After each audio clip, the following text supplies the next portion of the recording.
the hell are you? Hopefully life's treating you good. Happy Serpent Monday. Strange. Yeah, I'm a day late on posting the video this week. You know, it was a pretty hectic week last week. A very exciting week, but hectic and busy at the same time. You know, I was going to post a video about Six, my female reticulated python that laid a clutch this year for us, our first clutch at Goolsby Serpents. I was going to feature her, but when I went to go do so, she was deep in blue and zombie-eyed and not looking the best. And of course, I wanted to show her to you guys that she's looking the best in her new skin suit. So I'm sure she will shed out this week, and we'll get her recorded and all, because I would love to show her off, so eventually I can show off her and Gomez's babies, because they did hatch out this week. That was one deal that was, whoa, that was on Wednesday, 4/25 of 25. We had our first retic clutch, Pip, and all babies are healthy. We had a total of 13 eggs. When I left this morning for work, I checked on them. We have one left in the egg, so 12 are out. So we got our baker's dozen just waiting to crawl out. And yeah, they're beautiful clutch. I'm happy with what we got. I wish one animal was a female, but you know, maybe next time. So I think I got my holdbacks already chosen on that, but that still remains to be seen, of course. But yeah, so excited. And then we had two ball python clutches laid. Maybe it was just one. Like I said, it's been a hectic last week and busy, so I think there were two. But if not, maybe there was just one. Same day that the retics hatched, our belle, Echo, who is possibly GHI, pastel, and or yellow belly as well. She has a Mojave lesser combination of a belle. She laid 6 healthy eggs. So I'm excited about that. And it's a dual sire. The dual sire is a Cypress Mojave, so we have the possibility of seeing some bells. And the second sire is a black pastel het hypo, black pastel hypo het 66% het puzzle. So we'll see how that turns out. We have a busy week. Ended up volunteering for US ARC this weekend for the first time at the LA Pet Fair. We were supposed to be there at noon. Unfortunately, I got there a little bit late. Yeah, the day just kind of hectic week. And so I got there a little bit late. Went smooth, checked in with them. I took in a donation myself. I took in a ball python, a pastel orange dream inchy leopard. I produced him a few years ago, and his mom proved out not to be clown. So I was hopefully keeping him around to prove out mom, and then possibly him being clown, but she didn't prove out to be clown. And so I donated him to the US ARC to raise some funds for them on Saturday night for the US ARC auction. And what was cool about volunteering is that what I ended up helping out with was setting up the auction hall, if you will, for the US ARC auction that night. Setting up chairs, setting up tables and all, getting some tables set up to put the items onto for the silent auctions and all. I met some great new people, you know, helping out. A gentleman by the name of Chris. I can't remember, Gio, that was his name. Another gentleman by the name of Gio. And worked with Vanessa at US ARC.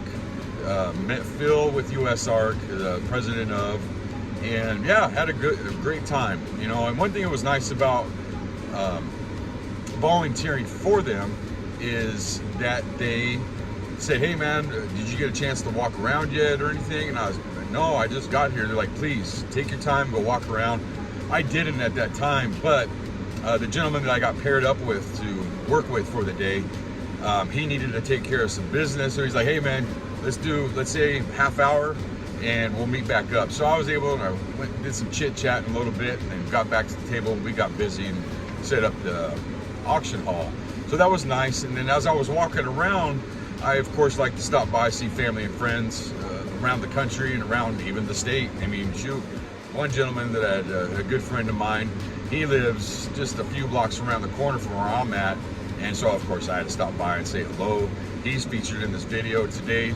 So with that in mind, I was walking around and recording some people's displays of what they had available and all. But I stopped by my friend John Cashman's booth, Cashman Reptiles. He breeds some really nice reticulated pythons and also boas. Don't know much about the boas, so I can't say a whole lot. But the retics, they were super dwarf. And with me mentioning about me just having my first retic clutch, well, I've never sold retics before. So as I stopped by John's booth, he was explaining to me that, you know, he signed up, paid for the whole weekend, but he couldn't make it back for Sunday to vend, you know, to work his own table. You know, he had a family event to go to, and I was like, well, I opened my mouth. I'll work for you, man. I'll cover for you. And granted, you know, I would love to help somebody out, and I get to handle retics all day. Oh, okay. So I was able to hang out with the babies, and then it gave me a little bit of the test the waters on how I'm going to present animals or these reticulated pythons when they're mine. You know, I did the best as I possibly could, sharing the information about these animals and all. You know, your retics, you got your across the board, your heat, your eating, their temperaments, and all that. But you know, history of the animal, what size is mom, what size is dad. Unfortunately, I didn't have that information, so I couldn't pass that along. So I once again, I got to test the waters a little bit on trying to sell reticulated pythons or offering reticulated pythons, because in the past, Bosby Serpents, we've only done ball pythons, and I can talk to you all day about those, but and I can talk to you all day about retics, but when they're not my retics, I'm kind of limited on what I can say about them. So my information about it is limited. So it was a great experience, you know, and for John to trust me with this table, I felt honored, if you will. I mean, it just made me feel good in the fact that another person out there, retic breeder, myself not being, well, now I'm a dwarf retic breeder, one time, trusted me to work his table and everything. It says, you know, it made me feel really good about the situation. So I was honored. So I hung out with baby retics, and I took a few bites and all. There's a Motley, an Annery Motley golden child that I really wanted to take home, but I didn't. But yeah, so today, for this week, we got a few people that I took some pictures of. I recorded their displays and the animals they have available. So I hope you guys enjoy the show. Hey everybody, here we are. Cashman Reptiles, a few of the animals. Look at that, 46.8% super dwarf. That's high percentage right there for that cross.